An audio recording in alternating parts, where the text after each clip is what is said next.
আপনাদের কি লাগবে? কিনতে তো এসেছিলাম অনেক কিছু, এখন কোনো কিছুই কিনবো না। প্রায় 15 মিনিট থেকে এখানে বসে আছি, এদিকে কোনো খেয়াল আছে আপনার? কি লাগবে আপনাদের? অনেক কিছু কিনতে আসছিলাম, তো উনি ওনার কোনো খবর নাই। এভাবে বিজনেস করবেন আপনারা? আমাদের কিছুই লাগবে না, চল। খালি মন খারাপ করো না, রিজিকের মালিক আল্লাহ। আমার এমন কাস্টমার দরকার নাই, আমার দরকার তোমার মতো সৎ ও আলেম ছেলে।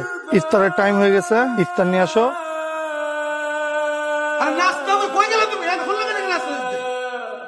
আস্তে কথা বলেন, রোজার দিনে চিল্লাচিল্লি করবো না, কি করবো? মনটা চেহারা পাইতে বাইরে যে কে যাবে বাইরে থেকে বেরোয়? তুই যা, বাইরে যা। যা, লজ্জা করে না তো? রোজার দিনে তুই রোজার মাস হাসিল হয়ে গেছে তোরা। কালকে থেকে 5 ওয়াক্ত নামাজ আর মসজিদে যে নামাজ পড়বি। কি তোমরা কি শুরু করছো? মানুষকে ঘুমাইতে দিবা না নাকি? আসলে আমরা মানুষ যেন সময়মতো ফেরি করতে পারে এর জন্য সবাইকে জাগিয়ে দিচ্ছি।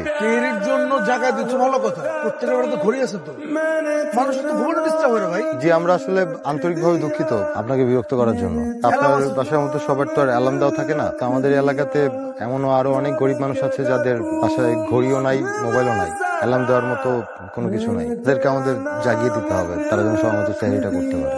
আমরা এখন আসি, এই চলেন সবাই।